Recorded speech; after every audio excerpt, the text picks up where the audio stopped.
Bonjour. Les références bibliographiques et l'article source de l'éditeur sont accessibles dans la description, sous la vidéo. Si vous souhaitez soutenir la diffusion des connaissances scientifiques, je vous invite à vous abonner à cette chaîne YouTube. C'est gratuit. Aussi, s'il vous plaît, pouvez-vous cliquer sur le pouce pointant vers le haut. M. Bradford, il était l'un des grands des champs de l'épidémiologie et des statistiques médicales. Au milieu du XXe siècle, avec une autre grande poupée M. Richard M. Bradford, il a lancé des études épidémiologiques qui devaient être très d'une lettre FB02 pour révéler le lien causal entre le tabagisme et le cancer du poumon.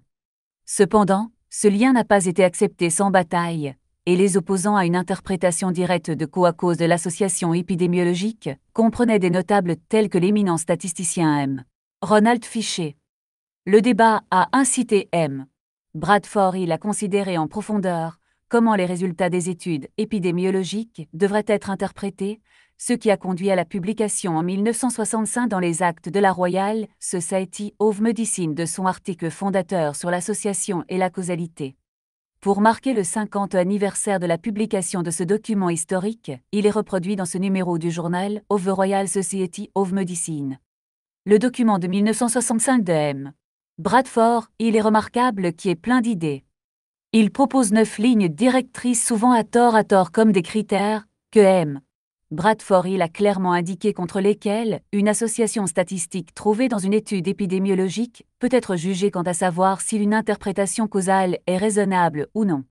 La plus importante de ces lignes directrices est la force. Une forte association est plus susceptible d'être causale que faible. La cohérence. Une association est observée dans des études lettres FB00 errantes, dans des circonstances, des temps et des lieux lettres FB00 errants, gradis biologiques, c'est-à-dire la réponse à la dose.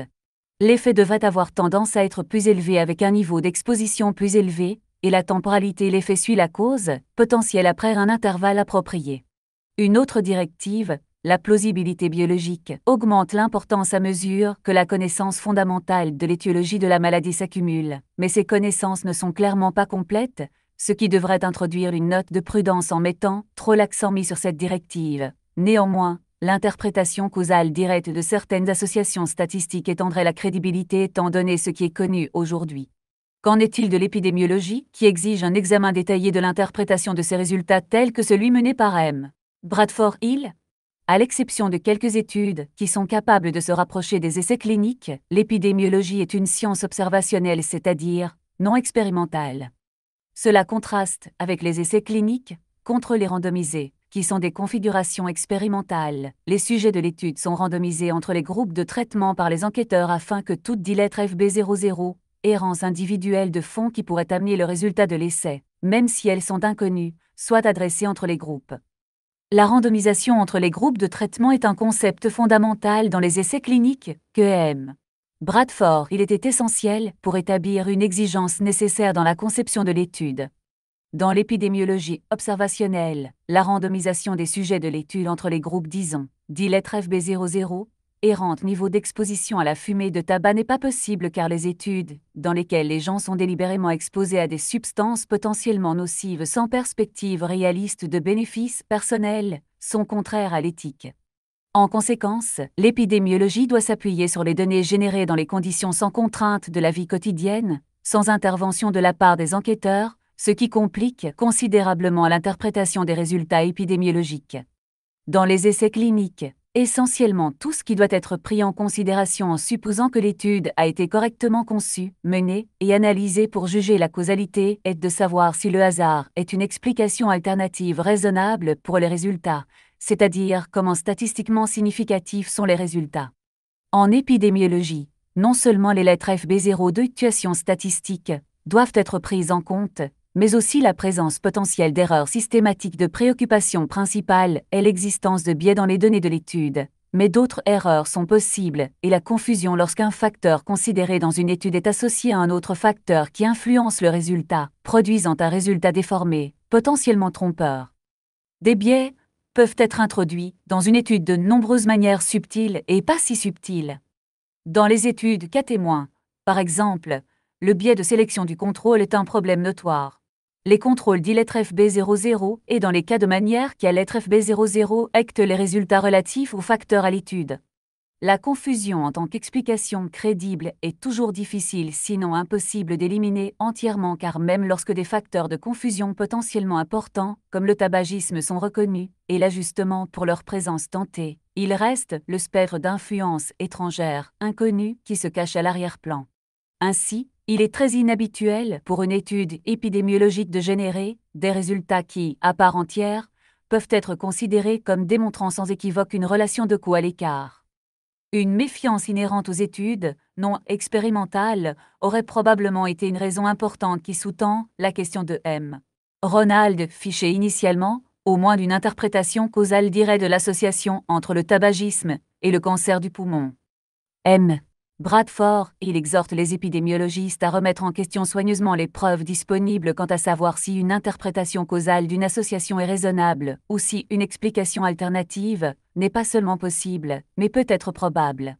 Il résume ainsi la situation. Aucun de mes 9 points de vue ne peut apporter des preuves incontestables pour ou contre l'hypothèse de co, et non, et aucune ne peut être nécessaire en tant que condition sine qua non.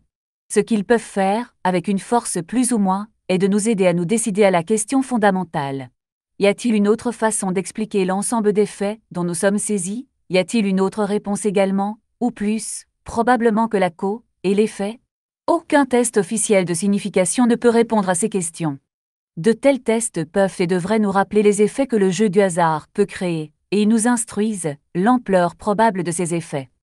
Au-delà, ils ne contribuent rien à la preuve de notre hypothèse. Ce que M. Bradford Hill a produit, c'est un cadre pour une approche structurée de l'interprétation des résultats épidémiologiques. Remarquez ce qu'il dit du rôle de la signification statistique. Des résultats très importants nous indiquent qu'il est peu probable que le hasard ait produit l'association du moins, pas par elle-même, mais cela est loin de démontrer une relation de cause à l'effet. En effet, un résultat extrêmement significatif peut indiquer un lien causal, mais pourrait bien avoir été généré par les biais et dans les données de l'étude, ou une autre source d'erreur systématique, et devrait agir comme un éperon pour examiner la possibilité d'explications alternatives plus intensément. Il est tout à fait compréhensible que les épidémiologistes souhaitent trouver quelque chose d'important à propos de la causalité de la maladie et de la santé publique ou au travail, mais il est obligé d'essayer de reculer d'une étude et de tenter de faire une évaluation impartiale de l'impact potentiel du biais et de la confusion sur son résultat. Ce n'est pas facile, car il est très inhabituel que les données d'observation soient exemptes de toute source de biais. Il s'agit de savoir si les enquêteurs peuvent juger sans cesse le degré d'influence qui pourrait être attribué à des biais, mais en fin de compte, cela peut être mieux laissé à une revue indépendante. Un demi-siècle après la publication de l'examen détaillé de M. Bradford Hill de l'association épidémiologique et de la causalité, son article est encore d'une pertinence substantielle aujourd'hui, peut-être plus compte tenu du nombre d'études épidémiologiques qui sont maintenant entreprises. L'épidémiologie observationnelle a apporté une contribution majeure à la création de liens causaux entre les expositions et les maladies et joue un rôle crucial, par exemple, dans l'évaluation de l'Agence internationale pour la recherche sur le cancer de la cancérogénicité d'un large éventail d'expositions humaines. Mais les résultats positifs des études épidémiologiques se sont souvent révélés controversés et transitoires, conduisant au scepticisme, sinon le cynisme. Peut-être que le journal de M. Bradford Hill devrait être nécessaire, pas seulement par les épidémiologistes, mais plus généralement par la profession médicale, et au-delà,